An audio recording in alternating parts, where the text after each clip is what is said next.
Welcome to tight plus. कैसे आप सभी लोग? आई होप अच्छे होंगे, मस्त होंगे, बढ़िया होंगे और आपकी पढ़ाई बेहतरीन तरीके से चल रही होगी। तो चलिए आज की क्लास में क्या है, और आज का टॉपिक वन संपदा से संबंधित है। वेरी मोस्ट टॉपिक है यह, तो वीडियो को पूरा जरूर देखिए, इसकी बिल्कुल भी मत कीजिए। तो चलिए इस क्लास का टाइम टेबल क्या है डिस्कस करते हैं। इस क्लास का time table 8 AM Monday to Saturday एक क्लास होती है, और वीकली करंट अफेयर्स का टाइम टेबल 10 AM पर एक क्लास होती है ओनली संडे को। इस क्लास की PDF आप टेलीग्राम चैनल से डाउनलोड कर सकते हैं। टेलीग्राम की लिंक वीडियो के डिस्क्रिप्शन में डली है, और मैं इंपोर्टेंट क्वेश्चन टेलीग्राम पर अपलोड करता हूं, तो वहां जाकर आप इंपोर्टेंट क्वेश्चन प्राप्त कर सकते हैं। और टेलीग्राम पर इम्पोर्टेंट और क्यूज भी कराता हूं, तो वो क्यूज भी लेना मत भूलिए। और एक क्लास सभी ऑल स्टेट एग्जाम के लिए है, चाहे आपकी UPPCS हो, चाहे RO हो, चाहे लेखपाल हो, चाहे कांस्टेबल हो, चाहे UPSI हो, यह ऑल सभी स्टेट एग्जाम के लिए है। इन क्लासों को जरूर लीजिए। अगर जिसने भी अभी भी मेरी पुरानी वीडियो नहीं देखी है, वो जल्दी जाकर पुरानी वीडियो देख लीजिए। तो चलिए आगे बढ़ते हैं। आज का प्रश्न क्या है? निम्न वृक्षों में से कौन सा वृक्ष पर्यावरणीय संकट उत्पन्न करता है? तो इसका आंसर क्या होगा? ध्यान पूर्वक और सही उत्तर बताइए। इसका आंसर क्या होगा? इसका आंसर हो जाएगा यूकेलिप्टस। नेक्स्ट प्रश्न क्या है देखते हैं। राष्ट्रीय वन नीति के अनुसार देश के कुल भौगोलिक क्षेत्र के कितने भाग पर वन होना चाहिए? बताइए। मैं फिर से रिपीट करता हूँ। राष्ट्रीय वन नीति के अनुसार देश के कुल भौगोलिक क्षेत्रफल के कितने भाग पर वन होना चाहिए? तो कितना होना चाहिए? आपको 4 ऑप्शन दिए गए हैं, इनमें से कोई एक आंसर सही है। बताइए कौन सा सही होगा? तो इसका आंसर हो जाएगा 1/3 भाग होना चाहिए। चलिए नेक्स्ट प्रश्न क्या है। निम्न जनपदों में से कौन सा जनपद सर्वाधिक वनाच्छादित है? बताइए कौन सा है? वह कौन सा जनपद है जहां पर सबसे ज़्यादा वन पाए जाते हैं? तो वह कौन सा जनपद है? बताइए। लखीमपुर खीरी, या सोनभद्र, या पीलीभीत, या चित्रकूट? तो इनमें से कोई आंसर एक होगा। सही आंसर बताइए इसका क्या हो जाएगा? तो क्वेश्चन 3 का आंसर हो जाएगा सोनभद्र। नेक्स्ट प्रश्न। माचिस की तीली और डिब्बी का निर्माण किस वृक्ष की लकड़ियों से किया जाता है? जो माचिस की तीली होती है लाल फास्फोरस से बनती है, इतना आपको पता होना चाहिए। चलिए बताइए इसका आंसर क्या होगा? बबूल, या तेंदुकी, या सेमल, या गुरेल, या साखू और महुए की? बताइए इनमें से कौन सा आंसर हो जाएगा? तो इनमें से आंसर हो जाएगा क्वेश्चन 4 का आंसर हो जाएगा सेमल और गुरेल की। नेक्स्ट प्रश्न क्या है देखते हैं। अगर आपको वीडियो अच्छी लग रही हो तो जल्दी से लाइक कर दीजिए, अपने दोस्तों तक शेयर कर दीजिए। क्वेश्चन 5 क्या है। भाबर एवं तराई क्षेत्रों में कौन से वृक्ष पाए जाते हैं? कौन से पाए जाते हैं? उष्णकटिबंधीय कटीले वन, या उष्णकटिबंधीय नम पर्णपाती, या उष्णकटिबंधीय शुष्क पर्णपाती, या उष्णकटिबंधीय कटीली झाड़ियाँ? तो बताइए इसका आंसर क्या होगा? तुरंत प्रभाव से बताइए, सही उत्तर बताइए। अगर आप पेन कॉपी लेकर बैठिए और आप नोट बनाकर लिख लीजिए। वेरी इंपॉर्टेंट क्वेश्चन मैं आपके साथ करा रहा हूं। तो इसका आंसर हो जाएगा बी, उष्णकटिबंधीय नम पर्णपाती। नेक्स्ट। ऐसे वन जो पूर्णतः जिला परिषद और नगर निगमों तथा नगर पालिका तथा नगर पंचायतों के नियंत्रण में होते हैं कहलाते हैं। क्या कहलाते हैं?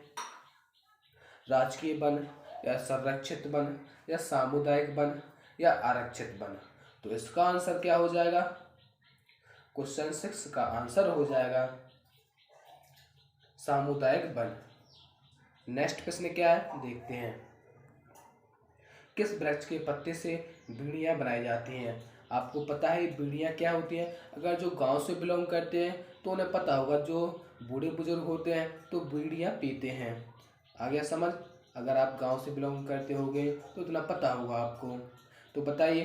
तेंदू के पत्ते से, गुड़हल के पत्ते से, रबर के पत्ते से, साखू तथा महुए के पत्ते से? क्वेश्चन 7 का आंसर क्या हो जाएगा? तो इसका आंसर हो जाएगा तेंदू के पत्ते से। नेक्स्ट प्रश्न, उष्णकटिबंधीय कटीली झाड़ियां पाई जाती हैं, तो कहाँ पर पाई जाती हैं? बताइए। क्वेश्चन 8 का आंसर हो जाएगा राज्य के दक्षिणी भाग में। नेक्स्ट प्रश्न, उत्तर प्रदेश के कुल कितने क्षेत्रफल में वन तथा वृक्षादन हुए हैं? बताइए। उत्तर प्रदेश के कुल कितने क्षेत्रफल में वन तथा वृक्षादन है? बताइए कितने प्रतिशत है? तो क्वेश्चन 9 का आंसर क्या हो जाएगा? जल्दी से बताइए, जल्दी से बताइए इसका आंसर क्या हो जाएगा? तो इसका आंसर हो जाएगा 8.93%। नेक्स्ट, उत्तर प्रदेश में ऑपरेशन ग्रीन योजना शुरू की गई थी, बताइए कब की गई थी? जल्दी बताइए इसका आंसर क्या होगा? क्वेश्चन 10 का आंसर हो जाएगा 1 जुलाई 2001 में। नेक्स्ट प्रश्न, उत्तर प्रदेश वन निगम कब स्थापित किया गया था? उत्तर प्रदेश वन निगम कब स्थापित किया गया था? आपको 4 ऑप्शन दिए गए हैं, कोई एक उत्तर सही है, जल्दी बताइए क्या आंसर होगा इसका? तो इसका आंसर हो जाएगा 25 नवंबर 1974। जब वन निगम की बात हुई है तो चलिए इसे हम डिटेल में समझ लेते हैं। देखिए important facts, Uttar Pradesh one निगम अधिनियम 1974 पूरे उत्तर प्रदेश तक फैला हुआ है। इसके तहत 25 नवंबर 1974 को निगम की स्थापना की गई है। अब निगम की कार्य क्या होती हैं, उनकी शक्तियाँ कितनी हैं, तो चलिए इनके बारे में भी देखते हैं। निगम राज्य सरकार के अनुरोध पर किसी भी वनीकरण परियोजना का निष्पादन कर सकता है या राज्य सरकार की पिछली मंजूरी के साथ ऐसे नियमों और शर्तों पर किसी अन्य व्यक्ति के अनुरोध पर सहमति व्यक्त की जा सकती है। अब यह बात करेंगे वह कौन सा राज्य है जो प्रथम पर है वन के मामले में। तो चलिए सबसे ज़्यादा वन कहाँ पर और सबसे ज़्यादा वन कहाँ पर है, तो हमने क्रम से लिखे हैं तो आप आसानी से याद कर सकते हैं। देखिए राज्यों में सबसे अधिक वन क्षेत्र कौन से हैं? देखिए सबसे ज़्यादा वन पाए जाएंगे मध्य प्रदेश में, फिर इसके बाद नंबर आएगा अरुणाचल प्रदेश का, फिर आएगा छत्तीसगढ़, फिर आएगा उड़ीसा और सबसे कम महाराष्ट्र में। चलिए आगे देखते हैं परसेंट के हिसाब से परसेंट कितना कितना कहाँ पाया जाता है। राज्यों में कुल भौगोलिक क्षेत्र के प्रतिशत के रूप में सबसे अधिक वन आच्छादन कहाँ है? बताइए। मिजोरम, अरुणाचल प्रदेश, मेघालय, मणिपुर, नागालैंड। देखिए मिजोरम में 85.41%, अरुणाचल प्रदेश में 79.63%, मेघालय में 67.33% और मणिपुर में 75.46% और नागालैंड में 75.31%। यह भी क्रम से हैं, इन्हें याद कर लीजिए, वेरी मोस्ट हैं। चलिए नेक्स्ट 12 क्या है? संरक्षण से जुड़े अप्पीको आंदोलन का नेतृत्व किसने किया था? बताइए। जो अप्पीको आंदोलन है इसका नेतृत्व किसने किया था? बताइए। आपको 4 ऑप्शन दिए गए हैं, इनमें से कोई एक आंसर होगा।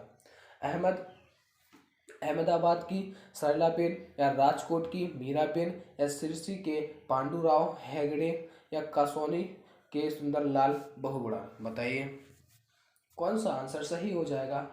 तो इसमें आंसर हो जाएगा सही सी, सिरसी के पांडुराव हेगड़े। अब ये है कौन? तो चलिए इसके बारे में समझ लेते हैं और अपीलो आंदोलन क्या है थोड़ी इसके बारे में भी देख लेते हैं। अपीलो आंदोलन को कर्नाटक के सिरसी और शिमोगा में पश्चिम घाटों के वनस्पतियों की रक्षा और संरक्षण करना है। थोड़ा गला डिस्टर्ब है इस वजह से मैं तेज नहीं बोल पा रहा हूँ, तो आप एडजस्ट कर लीजिए। ओके दोस्तों, तो चलिए आगे देखते हैं। इसका नेतृत्व सिरसी के पांडुराव हेगड़े ने किया था। स्थानीय समुदाय की सक्रिय भागीदारी के साथ आंदोलन पश्चिमी घाटों के वनस्पतियों और जीवों के संरक्षण की दिशा में काम करता है, जो कर्नाटक के शिमोगा और शिरसी क्षेत्रों में है। आगे समझ। चलिए नेक्स्ट प्रश्न देखते हैं। क्वेश्चन 13, वन संरक्षण के संदर्भ में 1987 में नवोत्थान आंदोलन की स्थापना कब की गई थी? किसके द्वारा की गई थी? बताइए, किसके द्वारा की गई थी? तो इसका आंसर क्या होगा?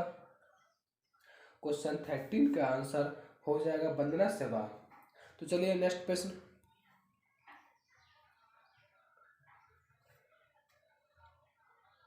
नेक्स्ट प्रश्न क्या है? वह में से कौन सा मुख्य कारण है जिसके कारण पिछले 40 वर्षों में वनों के हिस्से में वृद्धि हुई है? भारत में से कौन सा मुख्य कारण है जिसके कारण पिछले 40 वर्षों में वनों के हिस्से में वृद्धि हुई थी? बताइए, वह कौन सा कारण है जिनके 40 वर्षों में वनों में वृद्धि हुई थी? तो वह कारण आपको बताना है। आपको 4 कारण नीचे दिए गए हैं, पहला, दूसरा, तीसरा, चौथा। तो इनमें से कोई एक आंसर होगा, तो जल्दी से बताइए क्या होगा इसका आंसर। 14 का आंसर क्या हो जाएगा? सी हो जाएगा। वन विकास के लिए आवंटित अधिसूचित क्षेत्र में वृद्धि।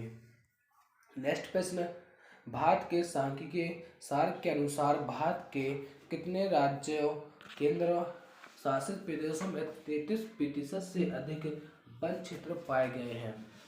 बताइए कितने राज्य हैं? तो 15 का आंसर क्या हो जाएगा? जल्दी से बताइए। इसका आंसर हो जाएगा 15 राज्य। नेक्स्ट प्रश्न क्या है? पढ़िए। अगर आपको वीडियो अच्छी लग रही हो तो लाइक जरूर करते जाइए। दोस्तों बताइए 16 का आंसर क्या होगा? पढ़िए ध्यान से और सोच समझकर इसका सही उत्तर बताइए। देखिए, भारतीय वन राज्य रिपोर्ट 2019 के बारे में निम्नलिखित कथन पर विचार कीजिए। पहला, यह पर्यावरण, वन और जलवायु परिवर्तन मंत्रालय और सांख्यिकी और कार्यक्रम कार्यान्वयन मंत्रालय के संयुक्त प्रयासों से जारी किया जाता है। दूसरा, ISO FR 2019 के अनुसार देश में मैंग्रोव वनावरण पिछले मूल्यांकन की तुलना में बढ़ गया है। आपको नीचे आंसर दिए गए हैं, सॉरी। इनमें से कौन सा आंसर हो जाएगा? बताइए, पहला सही है या दूसरा सही है? इनमें से आपको बताइए कौन सा तत्व सही है। बताइए कौन सा निष्कर्ष इसमें सही होगा। देखिए, क्वेश्चन था 16, तो इसका आंसर क्या हो जाएगा? बी, केवल 2 ही तर्क ठीक है। चलिए नेक्स्ट प्रश्न क्या है, जल्दी से बताइए इसका आंसर क्या होगा। देश में वन संबंधी शिक्षा प्रारंभ हुई है। फिर से रिपीट करता हूँ, देश में वन संबंधी शिक्षा प्रारंभ कब हुई है? तो इसका आंसर हो जाएगा डी, 1878। नेक्स्ट, उत्तर प्रदेश में राज्य वन नीति घोषित की गई है। कब की गई है? तो बताइए कब की गई है। आपको 4 ऑप्शन दिए गए हैं, तुरंत प्रभाव से बताइए इसका सही उत्तर क्या होगा। 18 का आंसर हो जाएगा 27 दिसंबर 1998 को। नेक्स्ट प्रश्न, राष्ट्रीय वन नीति के अनुसार कुल भौगोलिक क्षेत्र के कितने प्रतिशत भूभाग पर वन होने चाहिए? दोस्तों इसका सही उत्तर बताइए क्या होगा, जल्दी से बताइए इसका आंसर क्या होगा। 25 होगा या 60 होगा या 34 होगा या 50 होगा? तो 19 का आंसर हो जाएगा 34। नेक्स्ट, उत्तर प्रदेश के कुल क्षेत्रफल के कितने प्रतिशत भूभाग पर वन क्षेत्र स्थापित है? बताइए कितने प्रतिशत पर है? 15.5 या 16.5 या 6.88 या 18.5? देखिए, मैं एक आपको बात बता देता हूँ, अगर यहाँ पर 15.5 लिखा है तो आपको लगभग में कोई 16 लिख देगा। ठीक, तो अगर पॉइंट 5 में लिख गया तो समझ लीजिए वो 17 के लगभग आ गया। ऐसे इसका भी कंडीशन होगा, क्योंकि ये 17 के लगभग पहुंच गया या 19 के लगभग पहुंच गया। अगर जिसने मैथ पढ़ा होगा ध्यान से उसको यह पता होगा। तो बताइए इसका आंसर क्या होगा। मैंने इसलिए समझाया, अगर वहाँ पर जैसे कि इसका आंसर जो आप बता रहे हैं या पॉइंट में है, जैसे कि इसका आंसर, जैसे कि इसका क्या होगा, इसका आंसर मैं बता देता हूँ। देखिए 20वें का आंसर जैसे कि सी है, तो इसमें तो 6.88 है, ये भी लगभग में पहुँच जाएगा वहाँ, यानी 7 पहुँच जाए, 7 पहुँच जाएगा लगभग वहाँ पर। इसलिए मैं बता, अगर पॉइंट 5 है तो समझ लीजिए 15.5 है, तो इसमें क्या होगा 16 लगभग में पहुँच जाएगा। मैं यही समझाना चाहता हूँ। इससे कम है, जैसे 15.4 है तो यह 15.4 ही उत्तर होगा आपका आंसर। ठीक, तो बस यही बताना चाहता था मैं आपको। देखिए 21 दोस्तों, इसका आंसर जल्दी से बताइए। कथा किस वृक्ष से बनाया जाता है। जो कत्था होता है, कत्था, यहाँ कथा नहीं होगा, कत्था होगा। जो कत्था खाते हैं ना, जो गांव में बूढ़े बुजुर्ग हैं कत्था खाते हैं ना, वो तो डार्क सा होता है, तो वो वही कत्था पूछा वो किस वृक्ष से बनता है। तो अगर जिसको पता होगा वो बहुत आसानी से बता सकता है। 21 का आंसर क्या होगा दोस्तों, जल्दी से बताइए। 21 का आंसर क्या होगा, इसका आंसर हो जाएगा खैर। खैर किससे, जो खैर वृक्ष है उससे क्या बनता है, कत्था बनता है। नेक्स्ट प्रश्न, ब्रोजा एवं तारपीन का तेल बनाने में क्या प्रयुक्त होता है। ब्रोजा एवं तारपीन का तेल बनाने में क्या प्रयुक्त होता है, तो इसमें क्या प्रयुक्त होता है बताइए। चीड़ का राल, जो चीड़ की राल होती है यह प्रयुक्त होती है ब्रोजा और तारपीन बनाने में। तो चलिए नेक्स्ट प्रश्न क्या है, तुरंत प्रभाव से बताते जाइए। अब 3 क्वेश्चन और बाकी हैं, जल्दी से बताइए इसका आंसर क्या होंगे। 23 का आंसर क्या होगा, पूरे वनस्पति बीरबल साहनी, पूरा वनस्पति बीरबल साहनी संस्थान उत्तर प्रदेश के किस नगर में विद्यमान है। झांसी, कानपुर, आगरा, लखनऊ। तो इसका आंसर हो जाएगा डी। नेक्स्ट, वनों से होने वाले लाभों में से निम्न में से कौन सा सही है। बताइए हमें वनों से क्या लाभ होते हैं, ये तो आपको आना चाहिए, आपने पढ़ा होगा। बताइए इसका आंसर क्या होगा। तो इसका आंसर क्या हो जाएगा बताइए। यह आर्थिक आय का साधन होता है। बताइए इससे यह लाभ है हमें, या रोजगार की प्राप्ति होती है, वनों से यह लाभ है हमें, या भूमि कटाव पर रोक, यह लाभ है हमें। बताइए इनमें से सभी हो जाएगा, क्या हो जाएगा, उपरोक्त सब लाभ, यानी वनों से होने वाले यह सभी लाभ हैं। नेक्स्ट प्रश्न और अंतिम प्रश्न, जल्दी से बताइए इसका आंसर क्या होगा। तो बताइए इसका आंसर क्या होगा, पढ़िए ध्यान से। देखिए उत्तर प्रदेश में सर्वाधिक वन क्षेत्र तथा वन क्षेत्र प्रतिशत वाला जिला कौन सा है। बताइए इसका आंसर क्या हो जाएगा। 25 का आंसर हो जाएगा सोनभद्र। दोस्तों आपको वीडियो कैसी लगी है मुझे आप बताइए कमेंट के माध्यम से। अगर जिसने भी अभी वीडियो को लाइक नहीं किया तो जल्दी से लाइक कर दीजिए, अपने दोस्तों तक शेयर कर दीजिए, और जिसने अभी चैनल को सब्सक्राइब नहीं किया जल्दी से जाकर चैनल को सब्सक्राइब कर लें और बेल आइकन को प्रेस कर दें। एक कदम सफलता की ओर अगर आप एक एक कदम चलते जाएंगे तो आप जरूर ही अपना लक्ष्य प्राप्त कर पाएंगे। वीडियो को लाइक कीजिए और कमेंट के माध्यम से बताइए वीडियो कैसे लगी है। अपने दोस्तों यार तक यह वीडियो शेयर कर दीजिए और चैनल को सब्सक्राइब कर लें और बेल आइकन को प्रेस कर दें। और इस क्लास की आप PDF मेरे टेलीग्राम चैनल से डाउनलोड कर सकते हैं। वहां पर जाकर आप सभी और भी PDF डाउनलोड कर सकते हैं। तो वहां जाकर आप जल्दी से मुझे फॉलो कीजिए और सभी PDF प्राप्त कर लीजिए। Thanks for watching, bye.